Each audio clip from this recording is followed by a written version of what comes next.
السلام علیکم اسٹوڈنٹس، میں ہوں عرفان اور آپ دیکھ رہے ہیں حیدر الیکٹریکل اکیڈمی۔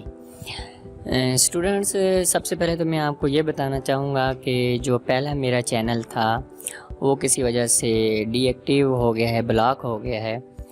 تو اب یہ نیا چینل نئے نام سے میں نے بنایا ہوا ہے، تو کائنڈلی اس کو پہلے سبسکرائب کر دیجیے گا اور جتنا زیادہ ہو سکے دوسرے اسٹوڈنٹس کو بھی بتا دیں کہ اب اس چینل پہ آپ کو انشاءاللہ الیکٹریکل ٹیکنالوجی سے ریلیٹڈ لیکچر ملا کریں گے۔ اسٹوڈنٹس، سب سے پہلے میں آپ کو کامن وہی کویشچن جو انٹرویو میں پوچھے جاتے ہیں ان کے بارے میں لیکچر پرووائڈ کرتا رہوں گا۔ اس کے بعد ڈی اے ای کے مختلف سبجیکٹس، بی ٹیک کے مختلف سبجیکٹس، الیکٹریکل، الیکٹرانکس اور اس طرح کے مختلف سبجیکٹس کے بارے میں وقتاً فوقتاً لیکچر اپلوڈ کرتا رہوں گا۔ امید ہے کہ آپ کو لیکچرز پسند آئیں گے، آپ کے لیے بہت فائدہ مند ہوں گے۔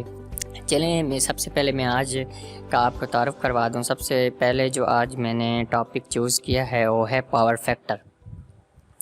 اسٹوڈنٹس، پاور فیکٹر کے بارے میں اکثر انٹرویوز میں، ٹیسٹ میں اور بہت ساری جگہ میں پوچھا جاتا ہے کہ واٹ از پاور فیکٹر، کہ پاور فیکٹر ہے کیا۔ تو پاور فیکٹر کے بارے میں آج میں کوشش کروں گا کہ آپ کو اس کی ڈیٹیل میں ایکسپلینیشن کر دوں تاکہ آپ کو اس کی صحیح طور پر سمجھ آ جائے۔ اسٹوڈنٹس، پاور فیکٹر کی 2-3 ڈیفینیشنز ہوتی ہیں اور اس کو 2-3 ٹرم میں سمجھا جاتا ہے، پڑھا جاتا ہے۔ سب سے پہلے جو اس کی عام اور ہر جگہ پہ جو اصطلاح یوز ہوتی ہے وہ cos phi is equal to true power اور apparent power کے طور پر استعمال ہوتی ہے۔ ٹرو پاور اور apparent power کیا چیز ہے، سب سے پہلے ہمیں یہ سمجھنا ہوگا، اس کے بعد ہی ہم cos phi کو سمجھ سکتے ہیں۔ سب سے پہلے 3 قسم کی پاور ہوتی ہیں اے سی میں۔ ایک ایکچوئل پاور ہوتی ہے جسے اردو میں حقیقی پاور کہتے ہیں، ایک اپرنٹ پاور ہوتی ہے جسے ہم ظاہری پاور کہتے ہیں، اور ایک ری ایکٹیو پاور ہوتی ہے۔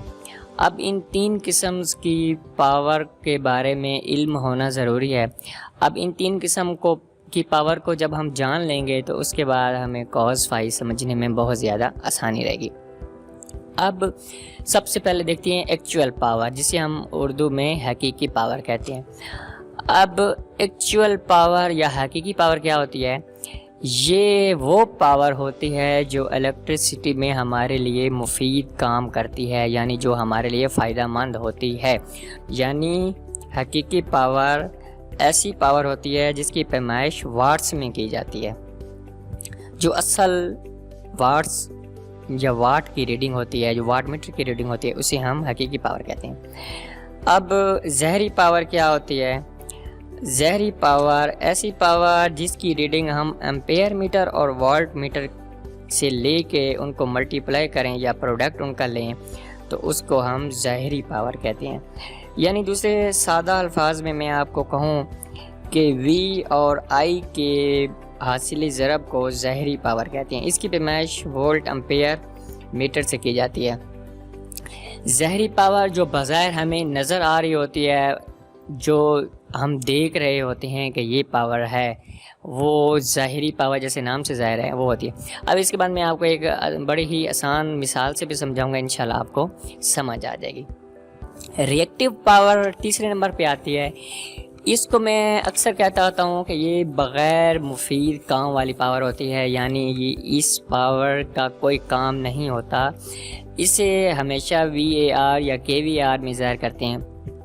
اب یہ 3 پاورز کی الیکٹریکل کی روح سے میں نے آپ کو ڈیفینیشن بتا دی، جو اکثر میں سمپل مثال سے آپ کو سمجھا دیتا ہوں کہ یہ 3 پاور کی ڈیفینیشن کیا ہوتی ہے۔ اسٹوڈنٹس، آپ نے چپس کا پیکٹ دیکھا ہوگا۔ اب چپس کے پیکٹس کو بظاہر دیکھیں کھولنے سے پہلے تو وہ اس کی ہمیں جو سامنے نظر آ رہی ہوتی ہے اسے میں اکثر اگزامپل دیتا ہوں کہ یہ اپرنٹ پاور ہے۔ چپس کا پیکٹ جو ہم بظاہر دیکھیں تو وہ اپرنٹ پاور شو کر رہا ہوتا ہے۔ اب اس چپس کے پاور پیکٹ کو جب ہم اوپن کریں گے، کھولیں گے، تو اس کے اندر جو چپس ہمیں نظر آ رہی ہوگی وہ حقیقی پاور ہوگی، وہ ایکچوئل چیز ہوگی، وہ ہمارے فائدے کی چیز ہوگی جس کو ہم نے کھانا ہوگا۔ اور اس چپس کے اندر جو ہوا بھری ہوئی ہوتی ہے جو ہمارے کسی کام کی نہیں ہوتی، جس کو چپس کے پیکٹ کو کھولتے ہی اس کی ہوا ختم ہو جاتی ہے، اسے ہم ری ایکٹیو پاور کہتے ہیں۔ اب چلتے ہیں کہ کاز فائی کیا ہوتا ہے۔ اب کاز فائی کو اکثر ان 3 پاور سے ڈیفائن کیا جاتا ہے۔ اب cos phi it is the ratio between actual power or true power and apparent power on AC circuit، مطلب کہ کسی بھی AC سرکٹ کی حقیقی پاور اور ظاہری پاور کے درمیان جو نسبت ہوتی ہے اسے ہم کہتے ہیں cos phi۔